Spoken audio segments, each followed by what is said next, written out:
बहुत अमृत तुल्य पाठ सी। हाँ हाँ निश्चय आज्ञा जड़े साधक पाई भी सी हूँ गोटे माने बढ़िया मार्ग।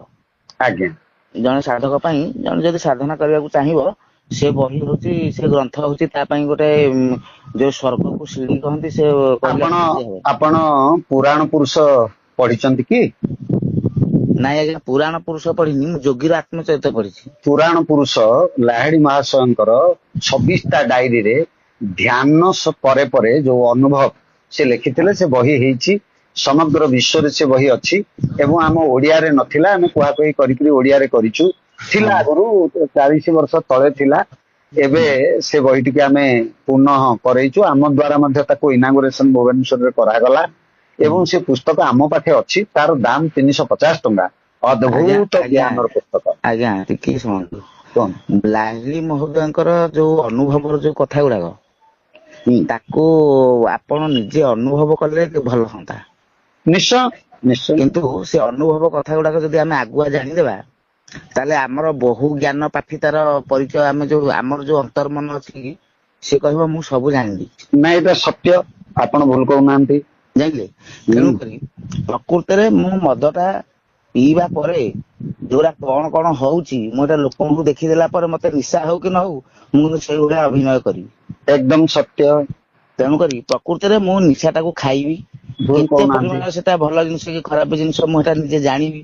तेणु करी से महोदयंकर जो पाठटा हमर अछि आपण जहा भी कर ये होची सब निर्वेद पाठ आपण क्रिया जोग करंतु कि महापुरुष अच्युतानंद ठाकुरଙ୍କ पाठ करंतु कि परमहंस ठाकुरଙ୍କ पाठ किंतु प्रभावित तो हेसिनी समस्तଙ୍କ द्वारा निर्वेद पाठ होची प्रकृति रे आम ओडिसा रो जो पंच सखा आउ संत कवि जो भीम भोई एमाने प्रकृति रे बहुत आगुरु प्रचलित करछिन निश्चय ना कहीं ना लाहिड़ी महोदयंकर से ग्रंथ पढ़ी कि मुझे जानी से होउछन्ती 1800 केते मसिया तांकर जन्म 56 आज्ञा 1828 नहीं 1828 रे जन्म हाँ तेणु सीए 33 वर्ष रे बाबाजी महाराज तांको डाकी कि नै कि हिमालय गुंफा रे से कहले तांको ना होची गंगाधर से कहले तुम पूर्व जन्म तुम थिलो गंगाधर हां मु तुमको सेतिकी भल पाए बोली मु तुमको डाकी जानची तमर एटे ट्रांसफर जो बाध्यता मूलक होईची माने मो इच्छा रे हेची से तांको कहउछन जा सत्य कहले मो इच्छा रे हेची तमे नहले एठिकी आसी नथंत तेणु सी तांको इच्छा मु मध्य ध्यान सूत्र रे मु बाबाजी महाराज को मध्य साक्षात करछि आज्ञा माने केमिति गोटे करंट टाणिला भलिया मु तांको दर्शन कले त मु भयभीत होई गली वाह वाह वाह वाह बुझौछि मु तांको दर्शन कले त भयभीत होई गली मु कहले आज्ञा आपन कोन दर्शन कले मु त आपन को ध्यान करनथली तापरे जो बहिटा मते मिलिला सेटा मध्य तांको इच्छा रे मते मिलिछि केमिति मोर जने सांग केमिति मिलिला आज्ञा के सुनतु मोर जने सांग से टीचर अछि से जो गोपबंधु स्कूल टीचर अछि से कटक जायतिला तेणु मु कहली सांग कोठे ना मु कटक रे मु कहली मो पई कोन आनथबो आउ से कहला कोन नेबी कहूना मु कहली तुमको जहा भल लागियो तमे आनथबो तो सीए मो पई सीए हेई बहिटी आनिथिले वेरी गुड जेते बेले मु देखिली मु कहली कोन जोगीर आत्मचरित गोटे लेखा आइछि मु जेते बेले 2000 मसिया रे पुरी जाइथिली मु सेते देखिथिली जोगानंद को फोटो जो रथ यात्रा रे जोगानंद को फोटो ऊपर एमती गोटे बाना भलिया करिकी मरा हैछि सब खाली आनंद रे मग्न हो जाउछनी कीर्तन रे हां तेणु मु तांको खाली देखिथिली तांको फोटो तांको विषय रे मु किछि जानि नथिली अच्छा तो जेते बेले मु बही देखि पढिली सेते बेले मु जानली तांको विषय रे आउ सेते बहुत कथा लेखा हैछि एमिति कौनसी पाठ एमिति कौनसी ग्रंथ कौनसी शास्त्र रो सारांश भीतर नाही बोली माने नाही से ग्रंथ होची बहुत मूल्यवान माने तार जहा आकुरेट जो एमिति आपण कहउछन 350 कि 200 कि 125 टका एमिति तार मूल्य करा नै सेटा कागज रो पैसा निया हैछि हां से कागज प्रिंटिंग रो पैसा निया हैछि किंतु प्रकृति रे से ग्रंथ रो मूल्य सेया नुहे तो आज हम मूल कथा को आसुची आपण जो अनाक्षर कथा कहिले जो क्रिया जोग से बहिरे मध्य क्रिया जोग विषय देइछि कि नै तेणु गुरु टिके मार्ग मध्य भिन्न हे अलग अलग अछि किंतु पाठटा होची गोटिए गुरु होचंती भगवान श्री कृष्ण कृष्ण को वंदे जगत गुरु हां निश्चय ସେ ହଉଛନ୍ତି ଜଗତ ଗୁରୁ। ହଁ, ତେଣୁ ତାଙ୍କ ପରେ ଶଙ୍କରାଚାର୍ଯ୍ୟ ଆସିଲେ। ତେଣୁ ଆମେ କଣ, ଆମେ ମହୁମାଛି ହବା କଥା, ଯୋଉଠି ମହୁଟା ଅଛି ଆମେ ଖାଇଲେ ଗଲା। ବା ବା, ଚମତ୍କାର କି ନାଇଁ? ଆଉ ତେଣୁକରି ମୁଁ ସବୁ ଗ୍ରନ୍ଥ ଆଜ୍ଞା ପାଠ କରେ, ସବୁ ଜିନିଷର ସାରାଂଶ ଟାକୁ ଦେଖେ। ଆଉ ଆମର ଓଡିଆ ଦିବ୍ୟ ଚେତନା ଯୋଉ ରହିଛି, ପଞ୍ଚସଖା ଯୁଗ ଏବଂ ପରମହଂସ ଠାକୁର ଏବଂ ଭୀମ ଭୋଇ, ଇଏ ସବୁ ପ୍ରକୃତରେ ଏଇ ଯୋଉ ମୂଳ ପାଠ, ନିର୍ବେଦର ମୂଳ ପାଠର ସୃଷ୍ଟିକର୍ତ୍ତା ହଉଛନ୍ତି କିଏ?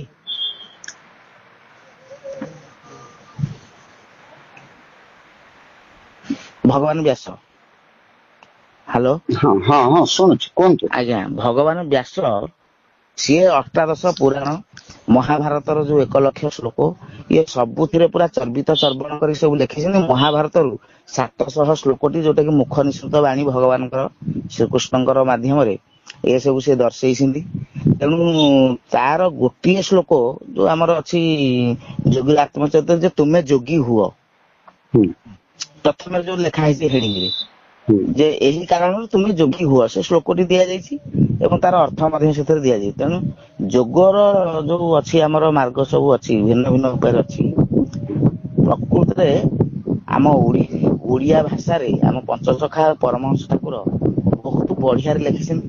ତାକୁ ଯଦି ଆମେ ସାଧନ କରିପାରିବା, ନିଜ ମାତୃଭାଷାରେ ଯେହେତୁ ଲେଖା ହେଇଛି। ତେଣୁ ଅଣାକ୍ଷର କଥା ଆପଣ ଯୋଉ କହିଲେ, ଅଣାକ୍ଷର ଏକାକ୍ଷର ଯୋଉ 7 ତନ୍ମାତ୍ରା ଆଉ ପଞ୍ଚମାତ୍ରା, ପଞ୍ଚମାତ୍ରା ଆଉ 7 ତନ୍ମାତ୍ରା ମିଶିକି ହେଲା 12। ଏ 12ରେ ସବୁ ଖେଳ ଘର। ତେଣୁ ଏଇ ବିଷୟରେ ଯୋଉ ଆପଣ କହିଛନ୍ତି, ମତେ ଟିକେ ଆଜ୍ଞା ଆତ୍ମସନ୍ତୁଷ୍ଟିକର ଲାଗିଲାନି। ଆଚ୍ଛା। ମୁଁ ସେଇଥିପାଇଁ ଗୋଟେ ଲେଖିଥିଲି ଗୋଟେ ପଦ, ଯେ ହଉଛି କଣ ତାକୁ କାଟି ଦେଇଛନ୍ତି ବୋଧେ ଆଡମିନି। ନାଇଁ ନାଇଁ, କଟା ହେଇନି, କୌଣସି କଟା ହବନି। ଯୋଉ ନେଗେଟିଭ ବାହ୍ୟ, ପଜିଟିଭ ସବୁକୁ ୱେଲକମ୍। ଆଜ୍ଞା, ନାଇଁ ମୁଁ ନେଗେଟିଭ କଥା କହୁଛି କି ପଜିଟିଭ କଥା କହୁଛି, ମୁଁ ଥିଲା ଯାହା ବେଳେ ବି ତ ଆପଣ କୁହନ୍ତୁ, ଦେଖୁଛନ୍ତି। ନାଇଁ ନେଗେଟିଭ କୁହନ୍ତୁ କି ପଜିଟିଭ କୁହନ୍ତୁ, ଏଭରିଥିଙ୍ଗ ଆଜ୍ଞା, ଇଜ ଆକ୍ସେପ୍ଟେଡ। ଆପଣ କୌଣସି ତ ଜିନିଷ ବହୁତ, କଟା ହବନି। ଆଜ୍ଞା ଶୁଣନ୍ତୁ, ଆପଣ ତ ବହୁତ ପ୍ରତିଷ୍ଠିତ ବ୍ୟକ୍ତି, ଭଗବାନଙ୍କର କୃପା ହେଇଛି ଆପଣଙ୍କୁ। ତେଣୁକରି ଆପଣ ବହୁତ ସମାଜରେ ପ୍ରତିଷ୍ଠା ଲାଭ କରିଛନ୍ତି। ଆପଣଙ୍କ ପୂର୍ବ ଜନ୍ମର ସୁକୃତ ବହୁତ ଅଛି। ନିଶ୍ଚୟ ନିଶ୍ଚୟ। ନହେଲେ ମଧ୍ୟ ଏ ପାଠକୁ ସମସ୍ତେ ଯାଇପାରିବେ ନାହିଁ। ନା ନା ନା। ଆଗରୁ ଯେତେ ସବୁ ମୁନି ଋଷି ଥିଲେ, କିଏ ବ୍ରହ୍ମର୍ଷି, କିଏ ଦେବର୍ଷି, ଆଉ କିଏ ରାଜର୍ଷି, ସେମିତି ଗୋଟେ ଆତ୍ମା ଆସିଥାଇପାରେ। ଆଜ୍ଞା ସେମିତି ବହୁତ ଋଷି ହୁଁ ଅଛନ୍ତି।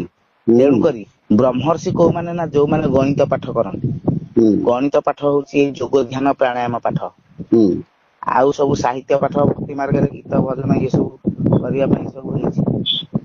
ତେଣୁ ଯୋଉମାନେ ବ୍ରହ୍ମର୍ଷି, ବ୍ରହ୍ମ ଜ୍ଞାନକୁ ଯୋଉମାନେ ଜାଣନ୍ତି, ସେ ହଉଛନ୍ତି ବ୍ରହ୍ମର୍ଷି।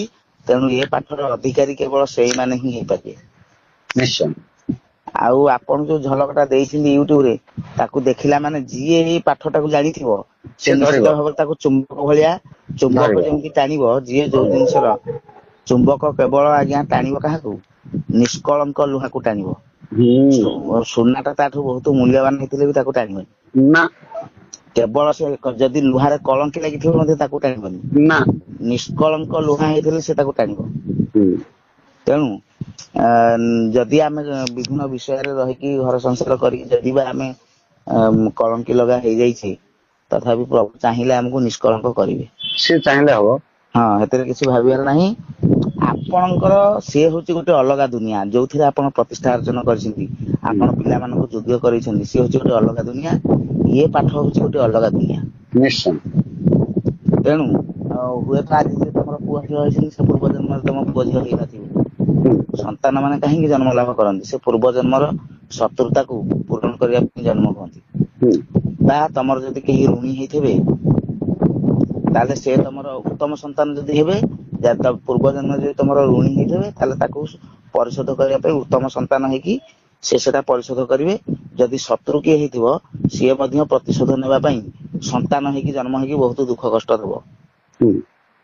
ତେଣୁ ସେ ହଉଛି ଆପଣଙ୍କର ଗୋଟେ ଅଲଗା ଦୁନିଆ। ଏଇ ଯୋଉ ଦୁନିଆରେ ଆପଣ ହଉଛନ୍ତି, ଆପଣଙ୍କ ବୟସ ବହୁତ ହେଇଥିବ, ମତେ ତ 39 ହେଇଛି। ତେଣୁ ଏ ଦୁନିଆରେ ଆମେ ପରସ୍ପର ଭାଇ। ନିଶ୍ଚୟ ନିଶ୍ଚୟ। ହଁ, ତେଣୁ ଏ କଥାକୁ ଅସ୍ୱୀକାର କରାଯିବନି। ହଁ, ମୋ ଜାଣିବାର କଥା ହଉଛି ଆଜ୍ଞା ଏତିକି, ଯେ ଆପଣ ଯୋଉ ସାଧନ କରୁଛନ୍ତି, ଆପଣ କଣ ସାକ୍ଷାତକାର ପାଇଲେନି ଠାକୁରଙ୍କର? ସେ କଥା ତ ଆଉ ଆମ ଜ୍ଞାତରେ ନାହିଁ ନା। ଆଜ୍ଞା ଆମର ଜ୍ଞାତ ଶୁଣନ୍ତୁ କେମିତି ହବ? ଜ୍ଞାତ ହବନି ସେ ସବୁ। ଆଜ୍ଞା ବଢିଆ ହବ ନା।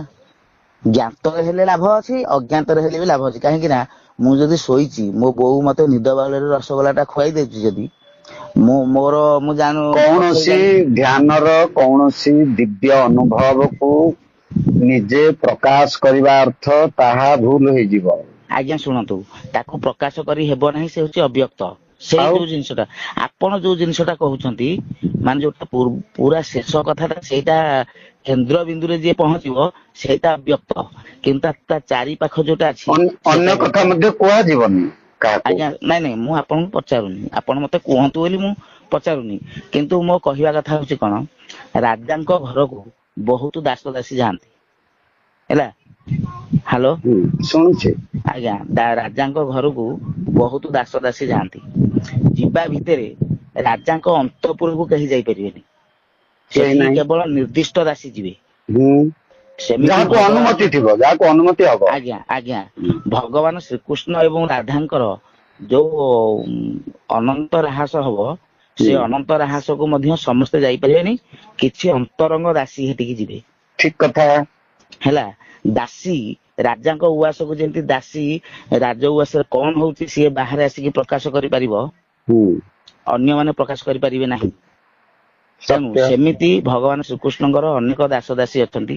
ମାନେ ଯେମିତି ଆମର ଅଷ୍ଟ ମଞ୍ଜରୀ ଅଛନ୍ତି, ଅଷ୍ଟ ସଖୀ ଅଛନ୍ତି, ତାଙ୍କର ବିଭିନ୍ନ ପ୍ରକାର ନିତ୍ୟ ଦାସୀ ଅଛନ୍ତି। କିଏ ଅଳତା ଲଗେଇଦବ ତ, କିଏ ଫୁଲମାଳ କରିଦବ, କିଏ ପାନ ଖୁଆଇଦବ, କିଏ କୁଙ୍କୁମ ଲଗେଇଦବ, କିଏ ଚନ୍ଦ୍ରିକା ଖୁସିଦବ, ଏମିତି ବିଭିନ୍ନ ପ୍ରକାର ତାଙ୍କର ଦାସୀ ଅଛନ୍ତି। ହୁଁ। ତେଣୁ ଯୋଉମାନେ ନିତ୍ୟ ଦାସୀ, ସେଇମାନେ କେବଳ ଏ କଥାକୁ ପ୍ରକାଶ କରିପାରିବେ।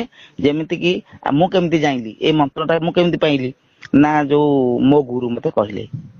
ତାଙ୍କୁ ସେ କେମିତି ଜାଣିଲେ ନା ତାଙ୍କ ଗୁରୁ ତାଙ୍କୁ କହିଲେ। ଠିକ ବୁଝାଉଛି। ଠିକ। ତେଣୁ ସେମାନେ ହଉଛନ୍ତି ନିତ୍ୟ ଦାସୀ।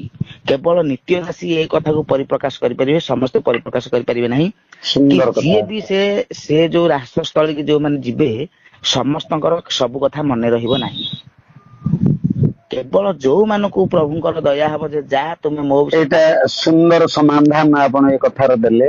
ଏବଂ ଆଜ୍ଞା ଇଏ ଶୁଣନ୍ତୁ, ହଁ ମୋ ସ୍ତ୍ରୀ ସହିତ ମୁଁ ଯେତେବେଳେ ଲୀଳା ଖେଳା କରୁଛି, ସେଇଟା ଆସିକି ଦେଖିକି କିଏ ଯାଇକି ବାହାରେ ପ୍ରକାଶ କରିଦେଲେ, ମୁଁ ତା ଉପରେ ଖୁସି ହେବି କି? ସେଇତ କଥା। ମୁଁ ଖୁସି ହେବି କି? ନା। ମୁଁ ତାକୁ ରାଗିବି। ହୁଁ ତେଣୁକରି ପ୍ରଭୁଙ୍କର ଯୋଉ ଅନନ୍ତ ଲୀଳା, ସେ ଅନନ୍ତ ଲୀଳାକୁ ଯିଏ ଦେଖିକି ଆସିକି ପ୍ରକାଶ କରେ, ହୁଁ ଠାକୁର ତା ଉପରେ ରାଗିବା କଥା। କିନ୍ତୁ ନିତ୍ୟ ଦାସୀକି ରାଗନ୍ତି ନାହିଁ। ହୁଁ। କାହିଁକି ନା ନିତ୍ୟ ଦାସୀ ସେ ନିଜେ ପ୍ରଭୁଙ୍କ ସହିତ ଯିଏ ରାସ କରିବ, ସେ ତାର ନିଜସ୍ୱ ଅସ୍ମିତାକୁ ଲୋପ କରିବ। ହୁଁ। ରାସରେ ଯିଏ ଠାକୁରଙ୍କ ସାଥିରେ ମିଶିଲା, ସେ ତାର ସବୁ କିଛି ଏଠି ଲୋପ ହେଇଯିବ, ତାର କିଛି ମନେ ରହିବ ନାହିଁ। ଠିକ କଥା। କିନ୍ତୁ ଯିଏ ଦୂରରୁ ରହିକି କେବଳ ଦେଖିଲା, ପ୍ରଭୁ ତାଙ୍କର ରାହାସ କଲେ, କିନ୍ତୁ ଯିଏ ଦେଖିଲା ଦୂରରୁ, ତାର ମନେ ରହିବ। କାହିଁକି ନିଶ୍ଚୟ। ନା ସେ ତାର ଚେତା ସ୍ୱରୂପରେ ରହୁଛି। ହୁଁ ଠାକୁରଙ୍କ ଗୁରୁ ପରମହଂସ ଠାକୁର ଯୋଉ ଲେଖିଛନ୍ତି, ଗୁରୁ ଶିଷ୍ୟ ଦୁହେଁ ପ୍ରଳୟ କାଳେ କାହିଁ ରହନ୍ତି ମୁଁ ଜାଣି ନପାରେ। ହୁଁ। ତେଣୁ ଗୁରୁ ଶିଷ୍ୟ, ଗୁରୁ ହଉଛନ୍ତି ଚୈତନ୍ୟ, ଶିଷ୍ୟ ହଉଛି ମନ। ଗୁରୁ ହଉଛନ୍ତି କୃଷ୍ଣ, ଶିଷ୍ୟ ହଉଛି ରାଧା। ଏକଦମ ସତ୍ୟ।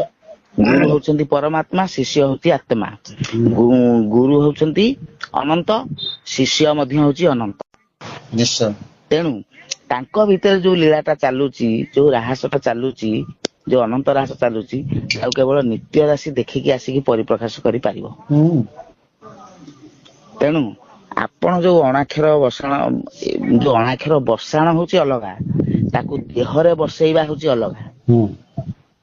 ତେଣୁ ପାଠ ତ ବହୁତ ଲେଖା ହେଇଛି, ଥିଓରିକାଲ ଲେଖିକି ଜଣେ ପଢିକି ମଧ୍ୟ ଏମିତି ଯେମିତି କହୁଛନ୍ତି ସମସ୍ତେ ଏମିତି କହିଦେବେ, କିନ୍ତୁ ତାକୁ ନିଜ ଦେହରେ ଆଜ୍ଞା କରିକି ଦେଖିବା। ହୁଁ। ମୁଁ ସାଇନ୍ସ ରେ ପଢୁଛି ଯେ ଅକ୍ସିଜେନ ଆଉ ଯୋଉ ହାଇଡ୍ରୋଜେନ ମିଶିଲେ ହଉଛି ଜଳ। ହୁଁ। କିନ୍ତୁ ପ୍ରାକ୍ଟିକାଲରେ ଜଣେ ସାଇନ୍ସ ଟିଚର ସେ ତାକୁ ମିଶେଇକି ପିଲାଙ୍କୁ ଦେଖଉଛି। ହୁଁ। ତେଣୁ ମନକୁ ତୋହର ଗୁରୁ ସେବା କରି, ତୋହରି ଘଟରେ ଚିହ୍ନ। ହୁଁ। ତେଣୁ ମନ କିଏ? ଠାକୁର କିଏ? ତାଙ୍କର ରହିବା ସ୍ଥାନ କୋଉଠି? କୋଉଠି ସେ ଲୀଳା ଖେଳା କରୁଛନ୍ତି? ବୁଝାଉଛି। ତେଣୁ ଆମେ ସେମିତି ସେଇଠୁ ତାକୁ ଜାଣିବା, ତାକୁ କରିବା। ଏକାକ୍ଷର ଅଣାକ୍ଷର, ଏକାକ୍ଷର କଣ ଅଣାକ୍ଷର କଣ, ହଜ ସହଜ ଶୂନ୍ୟ ସମାଧି, ଏ ସବୁ କଣ, ତାକୁ ନିଜେ ଆଜ୍ଞା କରିବାକୁ କଲେ ତା ଆନନ୍ଦ ଟା ମିଳିବ। ସତ୍ୟ। ରସଗୋଲା ମୁଁ ଖାଇଛି କି ଆପଣ ଖାଇଛନ୍ତି, ମୁଁ ଆପଣଙ୍କୁ ପଚାରିବି ଯେ ଆଜ୍ଞା ରସଗୋଲା ଟା କେମିତି ଲାଗେ, ଆପଣ କଣ ମତେ ପରିପ୍ରକାଶ କରି କହିପାରିବେ? ମତେ କହିବ ଯେ ପର୍ଯ୍ୟନ୍ତ ମୁଁ ନ ଖାଇଛି ମୁଁ ଜାଣିପାରିବିନି। ଆଉ ଯେତେବେଳେ ମୁଁ ଖାଇଦେଲି, ଆପଣ ତ ଖାଇଛନ୍ତି, ମୁଁ ଯେତେବେଳେ ଖାଇଦେଲି ସେତେବେଳେ ଆଜ୍ଞା କିଛି କଥା ବାହାରିବନି ପାଟିରୁ, କେବଳ ହସଟା ବାହାରିବ। କାହିଁକି ନା ମୁଁ ସେଇ ଜିନିଷ ଟା ଜାଣିଦେଲି। ଆପଣ ଯୋଉଟାକୁ ଖାଇକି ଆନନ୍ଦିତ ହଉଛନ୍ତି, ମୁଁ ସେଟାକୁ ଖାଇଦେଲି ବୋଲି ସେଇଠି କେବଳ ହସଟା ବାହାରିବ। ଠିକ କଥା। ତେଣୁ ସେଥିରେ କିଛି ପ୍ରଶ୍ନ ପଚାରିବାର ନାହିଁ କି କେହି କିଛି ଉତ୍ତର ଦେବାର ନାହିଁ, କି ସେଠି କାହା ମନରେ ଶଙ୍କା ନାହିଁ କି ଦ୍ୱନ୍ଦ୍ୱ ନାହିଁ, କି କାହାର ବିଶ୍ୱାସ ନାହିଁ କି କିଛି ନାହିଁ। ସେଟା କାହାରି ପାଖରେ କିଛି କାହାର ମାୟା ମଧ୍ୟ ନାହିଁ। ତେଣୁ ମୋ କହିବା କଥା, ଆପଣ ତାହା କରୁଛନ୍ତି କି? ମୁଁ ଏସବୁ ପ୍ରଶ୍ନର ଉତ୍ତର କିଛି ଦଉନି ପରା କାହାକୁ। ମୁଁ କେବଳ ନିରବ ସେ ଦିଗରେ ରହୁଛି। ଆଜ୍ଞା, ଯଦି ଆପଣଙ୍କର ଏଟା ପୂର୍ଣ୍ଣ ସ୍ୱାଧୀନତା ରହୁଛି, ହଁ ମୁଁ କିଛି ସେଇଟା ପରା ହଁ ଉତ୍ତର ଯଦି ଦଉନି କାହାକୁ। ଆଚ୍ଛା, ତାହେଲେ ଦିବ୍ୟ ଆନନ୍ଦ ଟାକୁ ଆପଣ ଅନୁଭବ କରିପାରିଲେ ବହୁତ ଆନନ୍ଦ ଲାଗନ୍ତା। ସେଟା ପ୍ରଭୁ ତାଙ୍କ କଥା ବୁଝୁଛନ୍ତି, ମୁଁ ସେଥିରେ ନାହିଁ।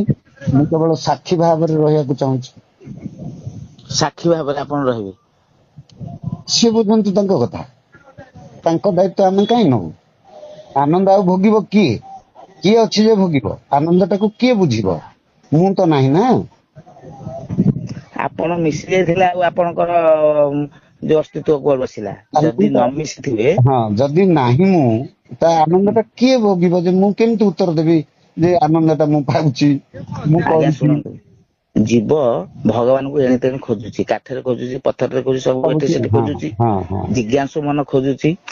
କିନ୍ତୁ ଯେତେବେଳେ ସେ ଗୁରୁଙ୍କ କୃପାରୁ ସେ ଗୁରୁ ଚିହ୍ନି ଦେବେ, ଚିହ୍ନି ଦେଲା ପରେ ଖୋଜି ଖୋଜି ଯେତେବେଳେ ଯିବ, ସେ ସିଂହାସନରେ ଦେଖିବ କେହି ବସି ନାହାନ୍ତି, ଇଏ ନିଜେ ଯାଇକି ସେଠି ବସିବ। ବାସ୍। ହେଲା, ସେ ଯୋଉ ତ୍ରିକୋଣ ସ୍ଥାନ, ଯୋଉ ବେଦୀ ତିନି କୋଣିଆ, ହୁଁ ସେ ବେଦୀରେ ରତ୍ନ ସିଂହାସନ ଉପରେ ସହସ୍ର ଦଳ କମଳରେ ଜୀବ ନିଜେ ଯାଇକି ସେଇଠି ହିଁ ବସିବ। ହୁଁ ହୁଁ ସେ ତାକୁ ସେତିକି ବେଳେ ଚିହ୍ନିବ, ତୁହିଟି ହୋଇଅଛି ମୁହିଁ, ତୁହି ମୁହିଁରେ ଭିନ୍ନ ନାହିଁ। ହୁଁ। ନିବୃତ୍ତି ସୂତ୍ରେ କଲେ ଧ୍ୟାନ, ତୋହର ମୋର ନାହିଁ ଭିନ୍ନ। ପାଞ୍ଚ ପଚିଶେ ଖେଳୁଅଛୁ, ତେଣୁ ତୁ ମତେ ଭୁଲି ଅଛୁ। ହୁଁ। ତେଣୁ ଆପଣ ବି କହିପାରିବେ ଯେ ହଁ ଏମିତି ବହିରେ ଲେଖା ହେଇଛି, ସେମିତି କିଛି ନାହିଁ। ନାଇଁ ନାଇଁ, ମୁଁ କିଛି କାହାକୁ କହିବାକୁ ଚାହୁଁନି। ହୁଁ କାରଣ ଅକ୍ଷରକୁ ଅତିକ୍ରମ ନ କଲେ ଅକ୍ଷର କେହି ହୁଅନ୍ତି ନାହିଁ। ଏତିକି ଆଜ୍ଞା ଯେତେବେଳେ ଶ୍ରୀମଦ୍ ଭଗବତ ଗୀତାରୁ ଆମେ ବୁଝିଛୁ, ଆଜ୍ଞା ଅକ୍ଷର ବ୍ରହ୍ମ ଅଧ୍ୟାୟରୁ, ସେତେବେଳେ ଆମର ଆଉ ଅକ୍ଷର ନାହିଁ ମାନେ ଆମେ କହିବୁ କଣ? ଅକ୍ଷର ନଥିଲେ ଭାଷା ବି ନାହିଁ ନା। ଆଜ୍ଞା, ସେ ହଉଛନ୍ତି ନିଃଶବ୍ଦ। ଆମର କାହାକୁ ଉତ୍ତର ଦବାର କିଛି ନାହିଁ। ଆପଣ ତ କହୁଥିଲେ ମୁଁ ସମାଧାନ କରୁଛନ୍ତି ବୋଲି, ମୁଁ ଟିକେ ଜାଣିବା ପାଇଁ ସେଇ ଯୋଉ ଇଚ୍ଛା ପ୍ରକାଶ ସମାଧାନ କଲି। ମୁଁ ହଉଛି, ତ ଆଜ୍ଞା ଆପଣଙ୍କ ନାଇଁ ତୁଳନାରେ ଯୋଉ ବହୁତ ନଗଣ୍ୟ। ସମାଧାନ ହଉଛି, ଯଦି କିଛି ନୂଆ କଥା ଜାଣିପାରିବି ବୋଲି ମୁଁ ଫୋନ କରିଥିଲି। ନା ନା, ଆମ ପାଖେ କୌଣସି କଥା ନୂଆ ନାହିଁ। ଆଜି କି ବାର କହିଲେ? ମୋର ବି ମନେ ନାହିଁ। ଆଜି ବାର କଣ? ଆଜ୍ଞା ବାରରେ କଣ ଅଛି? ନାଇଁ ସବୁଦିନ ମୁଁ ତ ସୂର୍ଯ୍ୟ ହେଇ ପୂର୍ବ ପଚାରୁଛି ଦିଗରେ ଉଦୟ ଯୋଉଟା ହଉଛନ୍ତି। ସାଂସାରିକ ଦୃଷ୍ଟିରୁ ଆମେ ତ ଚଳୁଛେ। ଆଜ୍ଞା ବର୍ତ୍ତମାନ କୋଉ ସମୟ? ରାତି। ଆଜ୍ଞା ସେମିତି ଆଜିର ବାରଟା କଣ? ଶୁକ୍ରବାର। ଆମେ କେମିତି ଜାଣିଲେ? ଆଗରୁ ସମସ୍ତେ କହୁଛନ୍ତି। ବାସ୍, ତେଣୁ ଆମେ ଯାହା କହିବୁ ଆଗରୁ ଅଛି। କାହିଁ କହିବୁ? ନୂଆ ଆଜ୍ଞା ତ କିଛି ଶୁଣନ୍ତୁ, କହିହବନି। ନାଇଁ ପ୍ରକୃତରେ ବାର ଫାର କିଛି ନାହିଁ। ଓହୋ, ସିଆଡେ କାହିଁ ଯାଉଛନ୍ତି? ମତେ କଣ ସେ ସବୁ ଜଣା ନାହିଁ କି? ପ୍ରଶ୍ନ ଉତ୍ତରଟି ଗୋଟିଏ ଆପଣଙ୍କୁ କହୁଛି ଯେ, ଆଜ୍ଞା ଯେହେତୁ ଆଜିର ବାର ଶୁକ୍ରବାର, ଇଏ ବାରଟି ଆମେ ପାଞ୍ଜିରୁ, କ୍ୟାଲେଣ୍ଡରରୁ ବା ପୂର୍ବ ପୁରୁଷ ମାନଙ୍କର ରୀତିନୀତି ଚଳଣିରୁ ଓ କଥନରୁ ଆମେ ଜାଣିଲେ। ଆଜ୍ଞା ଏଇଟା ଆମ ନିଜସ୍ୱ ବକ୍ତବ୍ୟ ନୁହେଁ। ଶୁକ୍ରବାର ମୁଁ କହିବି, ଏଇଟା ମୋ ନିଜସ୍ୱ ନୁହେଁ। ଯୋଉଟା ନାଇଁ ନିଜସ୍ୱ ନୁହେଁ, ସେଇଟା କହିକି ଆଜ୍ଞା ଲାଭ କଣ? ଠିକ ସବୁ ତ ତାଙ୍କର। ସିଏ ଯଦି ସିଏ ଆପଣଙ୍କୁ କିଛି ଉତ୍ତର ଦବା କଥା ଦିଅନ୍ତୁ। ମୁଁ କାହିଁକି ସେ ଭିତରକୁ ପଶିବି? ଆଜ୍ଞା ଠିକ। ଠାକୁର ଲେଖିଛନ୍ତି, ପୁଣି ଆପଣ ଯୋଉ ଶାସ୍ତ୍ର ଲେଖା କଥା କହୁଛନ୍ତି, ଶାସ୍ତ୍ରରେ ଲେଖା ହେଇଛି ଯେ ମୁଁ 5 ଯାକେ ଲେଖିଛି। ହୁଁ କିନ୍ତୁ ଅଛି 10 ଯାକେ। ହୁଁ 5 ଯାକେ ଲେଖିଛି, ଅଛି 10 ଯାକେ। ଯିଏ 5 ଠୁ ଆଉ ଆଗକୁ କିଛି ଦେଖାଯିବ ନାହିଁ। ଯିଏ ବିଶ୍ଵାସ କରିକି ଆଗକୁ ପାଦ ପକେଇବ, ତାକୁ 6ଟି ଦେଖାଯିବ। କିନ୍ତୁ ଯିଏ 5ରେ ଠିଆ ହେଇକି କହିବ କାହିଁ 6 ମତେ ତ ଦେଖା ଯାଉନି, ସେ ସେଠୁ ଫେରିବ। ହୁଁ ଆଜ୍ଞା ଭୁଲ କହିଲି କି? ଆପଣ ଠିକ କହୁଛନ୍ତି। ହଁ, ତେଣୁ ନାଇଁ ଆପଣ ଏମିତି କହିଲେ ଖାଲି ସବୁ କଥାକୁ ଠିକ କହିଲେ ନା କେମିତି? ଆପଣ ଯୋଉଠି ଭୁଲ କହିବେ, ମୁଁ ସେଠି ହଁ ଭୁଲ ଟା କହିବି। ଆଜ୍ଞା ହଉ ହଉ। ତେଣୁ 6ଟି ଦେଖାଯାଉନି। ଯଦି ମୁଁ ବିଶ୍ୱାସ କରି ପ୍ରଭୁଙ୍କୁ ଯେ ମୁଁ ଠାକୁର ତ ଆପଣ କହିଛନ୍ତି ଶାସ୍ତ୍ରରେ 5 କଥାଟା କହୁଛନ୍ତି ବିଶୁଦ୍ଧ ପର୍ଯ୍ୟନ୍ତ ଏବଂ 6 ହଉଛି ଆଜ୍ଞା ଚକ୍ର। ଆଜ୍ଞା ଚକ୍ରଟା ଦିଶିବା ଦରକାର ଏବଂ ବ୍ରହ୍ମରନ୍ଧ୍ର ସେଇଠୁ ଅଛି ଏବଂ ସେଇ ବ୍ରହ୍ମରନ୍ଧ୍ରରୁ ଆପଣ ଯିବେ ଯୋଉଟା ବ୍ରହ୍ମନାଡି ଆପଣଙ୍କର ସୁଷୁମ୍ନା ପରେ ଆପଣଙ୍କୁ ବୋହିକି ନବ ଏବଂ ସେଟା ଖୋଲିବା ଦରକାର ଏବଂ ସେଟା ଆଜ୍ଞା ଖୋଲିବା ପୂର୍ବରୁ ଆପଣଙ୍କର ବ୍ରହ୍ମ ଗ୍ରନ୍ଥି ଖୋଲିବା ଦରକାର, ବିଷ୍ଣୁ ଗ୍ରନ୍ଥି ଖୋଲିବା ଦରକାର, ତାପରେ ଯାଇକି ରୁଦ୍ର ଗ୍ରନ୍ଥି ଖୋଲିଲେ ଭସ୍ମ ବିଭୂତି ତିଆରି ବସିବ। ସେ ବହୁତ ଗହନର କଥା, ସେ କଥା ପର୍ଯ୍ୟନ୍ତ ଆମକୁ ପ୍ରଭୁ ନେଇଛନ୍ତି କି ନାଇଁ ଆମର ସେ ଅନୁଭବ ନାହିଁ କି ଆମେ ମଧ୍ୟ କୌଣସି ଅନୁଭବ ଭିତରକୁ କାହିଁକି ଯାଇନୁ ବୋଲି ଅବଶୋଚନା ମଧ୍ୟ ନାହିଁ। ଆଜ୍ଞା ସେଇଠି ମୁଁ କିଛି ଆଜ୍ଞା ନାହିଁ। ଦେଖିଲି ଯେ ଠାକୁର ବସିଛନ୍ତି ସେପଟେ ନଈ ଏପଟେ, ଆଜ୍ଞା ମୁଁ ନଈ ଏପଟେ ବସିଛି, ମଝିରେ କୁମ୍ଭୀର ଟାକୁ ଟାକୁ କରୁଛି, ହୁଁ ଅନେଇଛି। ମତେ ପହଁରା ଆସିନି, ଯଦି ପହଁରା ଆସିଥାନ୍ତା ମୁଁ ପହଁରିକି ପଳେଇ, ତାପରେ କୁମ୍ଭୀର ଅଛି ମତେ ଭୟ ଲାଗୁଛି। ଠାକୁର ପାଦ ବଢେଇକି ବସିଛନ୍ତି, ଠାକୁର କହୁଛନ୍ତି ତୁ ଆସେ କରବୁ। ହୁଁ ତ ଭକ୍ତ ଯଦି ସେଠି ଡେଇଁକି ଯିବ, ଡେଇଁଲା ମାତ୍ରକେ ଠାକୁର ସାଙ୍ଗେ ସାଙ୍ଗେ ତାକୁ ଧରିବେ। ହୁଁ କିନ୍ତୁ ପ୍ରହ୍ଲାଦ ଭାବ, ଇଏ ଆଜ୍ଞା ସାହସ କରିକି ଡେଇଁବା ଦରକାର। ପ୍ରହ୍ଲାଦ ହବାକୁ ପଡିବ। ସେ ତ ଆଜ୍ଞା ଗୋଟିଏ ଉଦାହରଣ ପ୍ରହ୍ଲାଦର। ପ୍ରହ୍ଲାଦ କଥା ଆଉ ପ୍ରହ୍ଲାଦ କେମିତି ଠାକୁରଙ୍କୁ ପାଇଲା? ପ୍ରକୃତରେ କଣ ସ୍ତମ୍ଭରେ ଠାକୁର ଥିଲେ? ନା ମ ସବୁଠି ତ ସେ ଅଛନ୍ତି ଆଉ ଥିଲେ କଣ, ସବୁଠି ସେ ଅଛନ୍ତି, ତାହେଲେ ସେ ସ୍ତମ୍ଭରୁ କଣ ପାଇଁ ବାହାରିଲେ? ସ୍ତମ୍ଭରେ ଦେଖି ପାରିଲେନି ବୋଲି ଆଜ୍ଞା ସେ କଥା ନୁହଁ, ହିରଣ୍ୟକଶ୍ୟପ। ଭଗବାନ ସ୍ତମ୍ଭରେ ନଥିଲେ, ହୁଁ ପ୍ରହ୍ଲାଦ ସେଠିକି ଭଗବାନଙ୍କୁ ଆଇଁଲା। ତେବେ ଆମେ କଣ କାଷ୍ଠ ପାଷାଣ ତରୁତୃଣ ସକଳ ଦେହ ନାରାୟଣ ଏମିତି କଥାଟାକୁ ଅସ୍ୱୀକାର କରିବା? ନାଇଁ ଅସ୍ୱୀକାର କରିବାନି। ମୋଠି ନାରାୟଣ ଅଛନ୍ତି, ଆପଣଙ୍କ ନାରାୟଣ ଅଛନ୍ତି, ସ୍ତମ୍ଭରେ ଆପଣଙ୍କଠି ଯାଇଛନ୍ତି। ଯୋଉ ନାରାୟଣ ଅଛନ୍ତି ସେ କାହିଁକି ଗଞ୍ଜେଇ ଟାଣୁଛନ୍ତି, ମତେ କାହିଁକି ଭଲ ଲାଗୁନି? ହୁଁ ସେ ତ ନାରାୟଣ ଅଛନ୍ତି, ହୁଁ ଆପଣଙ୍କ ଯୋଉ ନାରାୟଣ ଅଛନ୍ତି କାହିଁକି ଆପଣ ନୀତି କାର୍ଯ୍ୟରେ ମଗ୍ନ ହଉଛନ୍ତି, ମୁଁ କାହିଁକି ହଉନି? ହୁଁ। ଏକା ତ ନାରାୟଣ ଅଛନ୍ତି। ହଁ ହେଲା, ତାର ବି ଉତ୍ତର ଅଛି, ଠିକ ଅଛି ଆପଣ କୁହନ୍ତୁ। ଆଜ୍ଞା କୁହନ୍ତୁ ଯୋଉ କଥା ମୁଁ କହୁଥିଲି, ଯୋଉ ପ୍ରହ୍ଲାଦ ପ୍ରକୃତରେ ସ୍ତମ୍ଭରେ ଠାକୁର ନଥିଲେ। ହେଲା। ସେ ସ୍ତମ୍ଭକୁ ପ୍ରହ୍ଲାଦ ଠାକୁରଙ୍କୁ ଆଣିଲା। ହୁଁ ତାର ଯୋଉ ମନ ସ୍ତମ୍ଭ, ସ୍ତମ୍ଭ ହଉଛି ମନ, ଯୋଉ ସ୍ତମ୍ଭନ ମୋହନ ବସେ ଉଚ୍ଚାଟନ ଏସବୁ ଆପେ ଆପେ ଭକ୍ତର ହେଇଯାଏ। ସିଏ କୌଣସି ସିଦ୍ଧି ଲାଭ କରିବା ପାଇଁ ଚାହେଁନି ହୁଁ ଭକ୍ତ। ହୁଁ ଇନ୍ଦ୍ରପଦ ଆସିଲେ ବି ସେ ଫୋପାଡ଼ି ଦବ, ସେ ହୁଁ କିଛି ଚାହେଁନି, ସେ କେବଳ ପ୍ରଭୁଙ୍କର ପାଦ ପଦ୍ମ ଚାହେଁ। ତେଣୁ ପ୍ରଭୁଙ୍କର ପାଦ ପଦ୍ମକୁ ଧରିଲେ ମୁଁ ଆପଣଙ୍କୁ ପ୍ରଣାମ କରିବି ମାନେ ଆପଣଙ୍କ ପାଦଠେ ମୁଣ୍ଡ ଟା ଲାଗିଲେ ଆପଣ ଜାଣିବେ ମତେ ପ୍ରଣାମ କଲା, ନା ଆପଣଙ୍କ ଗାଲଠେ ଲଗେଇଲେ ଆପଣ କହିବେ ମୁଁ ପ୍ରଣାମ କଲା ବୋଲି। ନା ପାଦ ତେଣୁ ସେ ଠାକୁରଙ୍କ ପାଦକୁ ଧରିକି ସେ ମନକୁ ସ୍ତମ୍ଭ କରିକି ସେ ସ୍ତମ୍ଭକୁ ଠାକୁରଙ୍କୁ ଛାଡିଲା ନିଜେ। ହୁଁ ତେଣୁ ସେତିକି ବେଳକୁ ହିରଣ୍ୟକଶିପୁ ଯେତେବେଳେ ପଚାରିଲେ ଠାକୁର କୋଉଠି ଅଛନ୍ତି, ନା ଏଇଠି ଅଛନ୍ତି। ସେ ନହେଲେ ଅନ୍ୟ ସ୍ତମ୍ଭକୁ ଦେଖେଇ ପାରିଥାନ୍ତା, କାହିଁକି ନା ସେ ତ ନିଜେ ସେ ସ୍ତମ୍ଭରେ ଠାକୁରଙ୍କୁ ନିକ୍ଷେପ କରେଇଛି। ହୁଁ ସେଠି ଠାକୁରଙ୍କୁ ଆବିର୍ଭୂତ ସେ କରେଇଛି। ତେଣୁ ଏ ସବୁ ସୂତ୍ର ହଉଛି ନିର୍ବେଦ ପାଠ ଆଜ୍ଞା ସବୁ ଏକା, ସେ ଗୋଟିଏ ଚାବିରେ ସବୁ ଯାକ ତାଲା ଖୋଲିବ। ହୁଁ ପ୍ରଭୁଙ୍କର ଏମିତି ସେ ଗୋଟେ ଅଦ୍ଭୁତ ଚାବି, ଯୋଉଠି ଆପଣ ପକେଇବେ। ଭାଗବତରେ ପୁରା ଚର୍ବିତ ଚର୍ବଣ ଭାବରେ ପୁରା ଠାକୁର ପୁରା ଖୁନ୍ଦି ଖାନ୍ଦିକି ସବୁ ପାଠ ଲେଖିଛନ୍ତି। ଏକାଦଶ ବାର ସ୍କନ୍ଧ ଅଧ୍ୟାୟ। ଯାକକୁ ପୁରା ଖୋଜିକି ଗୋଟିଏ ଖାତା କଲି, ସବୁ ଠାକୁର ପରମହଂସଙ୍କ ପାଠ ଯେତେ ସବୁ ଅଛି ୟା ଉପରେ ଆଧାରିତ। ମୁଁ ସେଇଠୁ ବୁଝିଲି ଯେ ପ୍ରକୃତରେ କାହିଁକି କୁହାଯାଇଛି ଯୋଉ ଭାଗବତ ହଉଛି ପରମ ଶାସ୍ତ୍ର ବୋଲି। ହୁଁ ଏବଂ ଭାଗବତର ପ୍ରତ୍ୟେକ ଶେଷ ଅଧ୍ୟାୟରେ କୁହାଯାଇଛି ପରମହଂସ ସହିତାୟନ କୁହାଯାଇଛି। ତେଣୁକରି ସେଇଠୁ ମୁଁ ବୁଝିଲି, ପୁରା 12 ସ୍କନ୍ଧ ଯାକକୁ ମୁଁ ତାର ବାଛିକି ତାର ସାରାଂଶ ବାହାର କଲି। ବାହାର କରିକି ତାପରେ ମୁଁ ଜାଣିଲି ଯେ ନାଇଁ ପ୍ରକୃତରେ ଏଇ ଯୋଉ ଶାସ୍ତ୍ର, ତାର ମୂଳ ଶାସ୍ତ୍ର ଟା କୋଉଠୁ ଆସିଛି, ତା ମୂଳ ଟା କଣ? ମୂଳଟା ହଉଛି ଅଜପା ସୂତ୍ର, ମୂଳ ମନ୍ତ୍ର ହଉଛି ଅବିନାଶୀ ମନ୍ତ୍ର। ତେଣୁ ମୂଳ ଜିନିଷ ଟାକୁ ଆମେ ଜାଣିଲେ, ଏଇ ଯୋଉ ଏକାକ୍ଷର ଅଣାକ୍ଷର କଥା, ଗୋଟିଏ ଅକ୍ଷର ଭଗବାନ ସୃଷ୍ଟି କଲେ। ନିଃଶବ୍ଦ କିଛି ନଥିଲା, ଗୋଟିଏ ଶବ୍ଦ ହେଲା। ଗୋଟିଏ ଭଗବାନ ହଉଛନ୍ତି ଅନାକ୍ଷର, ତାଙ୍କର କିଛି ଆକାର ନାହିଁ କି ଅକ୍ଷର ନାହିଁ କି ସେ କିଛି ନୁହଁ। ତାଙ୍କୁ ମୁଖରେ ମଧ୍ୟ ଉଚ୍ଚାରଣ